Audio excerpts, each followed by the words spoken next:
Olá pessoas, eu sou o Léo. E eu sou o Miguel. E esse é o canal Piuí. Slasher não morreu. Essa é a parada, tá? As pessoas tentam fazer filme até hoje em dia. Alguns dão errado, a maioria dá errado, mas ainda temos alguns bons exemplos. E hoje vamos falar sobre 16 Facadas. Um filme que ninguém esperava, porque ninguém nem falou sobre ele. Surgiu, não é que é legalzinho? Mas o que significa legalzinho, hein? É isso que a gente vai ver agora, então bora falar sobre 16 Facadas. E eu quero que cada um dê 16 likes nesse vídeo.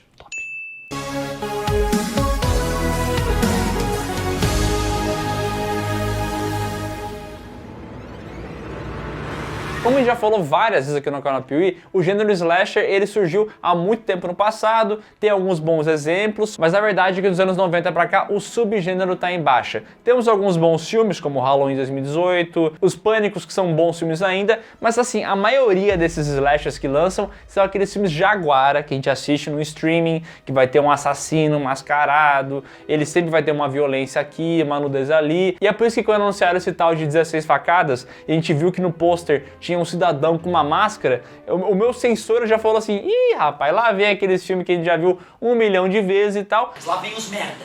Mas quando saiu o trailer, eu percebi uma coisa um pouco diferente. Teria viagem no tempo. O quê? Como é que vão misturar viagem no tempo e assassinato? Será que vai ser uma pegada tipo A Morte dá Parabéns, que é mais, sei lá, o personagem volta à consciência dela no passado? Será que vai ter máquina? Como é que vai ser a parada? E aí a gente assistiu o filme, eu não quero dar muitos spoilers de como é que funciona essa viagem no tempo, mas não é que essa mistura funcionou? Oxi!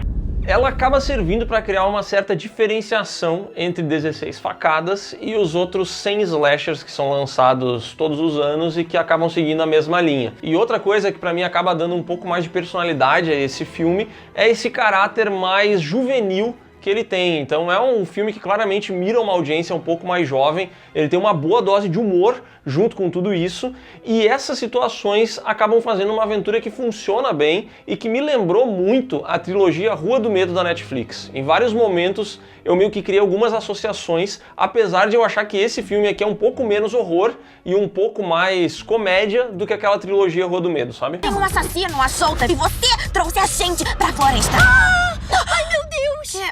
Esqueci de trazer vodka. Ele tem aquela parada de pegar duas gerações completamente diferentes para conviver e ver como é que são essa diferença, né? Como é que o mundo mudou em alguns anos. Então a personagem vai pro passado, ela acaba encontrando a mãe dela, o pai dela, então ela vê o mundo dos anos 80 e é um mundo muito diferente que ela tá acostumado. Então a gente vai ter várias piadas referentes a isso. Como é que o sexo era tratado naquela época, como é que as piadas eram mais ofensivas, como é que não tinha filtros. Então a gente que tá acostumado a ver essas pautas sendo tratadas na internet e tal, ver isso aqui sendo tratado no filme, eles fazem de uma maneira bem parecida com o que a gente vê mesmo, né? É uma discussão tipo, pá, sério que na tua época, mãe, tu fazia tal e tal coisa? E ela vai lá e fala assim, era desse jeito. Rola essa parada de duas gerações embatendo. É parecido, quer dizer, é quase igual a De Volta para o Futuro. A diferença é que lá o jovem Marty McFly era dos anos 80 e ia pros anos 50. E aqui a jovem é de 2023 e vai pros anos 80.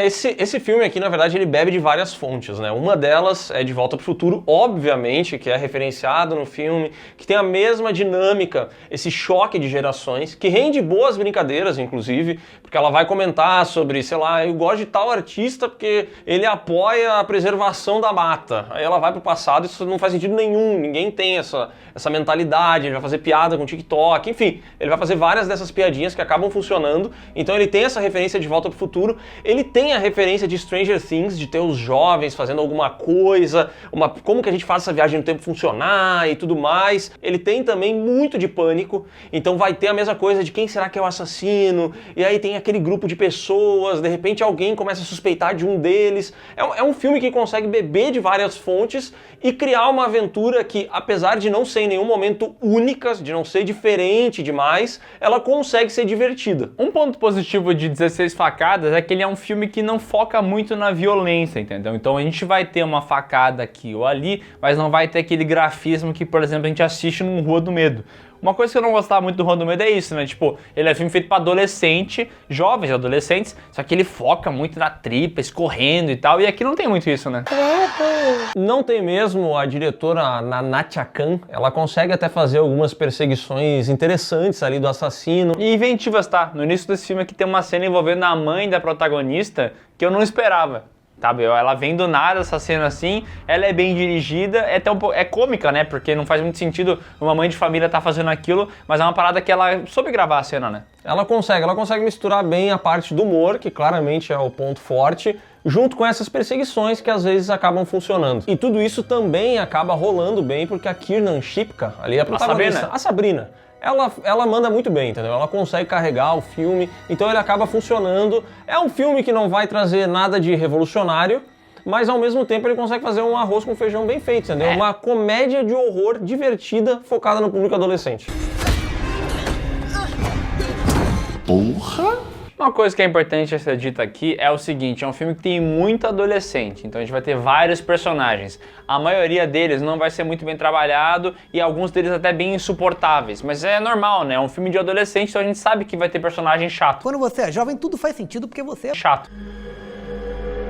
Mas pelo menos eles conseguem fazer piada com a maior parte desses estereótipos, tá ligado? Eles conseguem, por exemplo, o bombado que é meio burro, ele acaba às vezes ali sendo útil mesmo que a inteligência dele não permita, aquela que é pra ser a patricinha, ela acaba se mostrando uma pessoa legal às vezes, então eles conseguem dar uma modificada nos estereótipos às vezes, mas assim, novamente, é um filme que você tem que ligar suspensão de descrença pra várias coisas, porque a lógica do filme, ela não existe, né?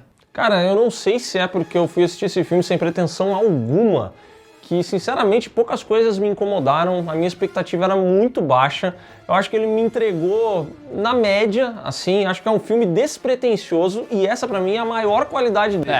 Eu acho que esse filme não tem pretensão nenhuma de ser algo além de uma aventura divertidinha, com terror e um pouquinho de comédia. Essa pra mim é a pretensão do filme e pra mim é exatamente isso que ele entrega. Pra mim esse filme aqui é um 6,5 perfeito, entendeu? Ele é a definição de 6,5 na minha visão e faz isso muito bem. Não significa que seja um filme ruim, acho um filme divertido, mas que vai te entregar muita coisa que você já viu, um pupurri de referências aqui, que é feito de uma maneira legal. Então é um filme divertido, não se prolonga e não é pretensioso. Pra mim é 6,5 também, até já tinha dado essa nota antes, eu acho que o 6,5 define muito bem, porque ele não chega a ser aquele filme bom, tá ligado? Aquele filme, nossa, que filme bom, com bons momentos, mas ele também não é um filme ruim, ele fica ali no meio termo, às vezes entrega uma coisa interessante aqui ou ali, então ele é um filme que você pode colocar, sei lá, sexta-feira de noite pra assistir com seus amigos, entendeu? Você vai conversar, quem que é o assassino, por que tá acontecendo tal coisa, qual que é o mistério por trás, mas também não vai ser um grande mistério, não vai ser uma grande surpresa, mas dá pra se divertir. É o famoso filme daquele meme do Silvio Santos. Tá bom. Então é isso, pessoal. Se você já assistiu 16 Facadas, comenta aqui embaixo o que você achou. Não é um grande filme, mas com certeza se você assistir, você vai ter uma opinião e a gente quer saber qual que é, então comenta aí embaixo. E não se esquece de conferir aqui na descrição o link para as nossas redes sociais, para as lives do Miguel e para o PeeWeeCast, o podcast do canal Piuí, que tem episódio novo toda semana, exclusivamente no Spotify.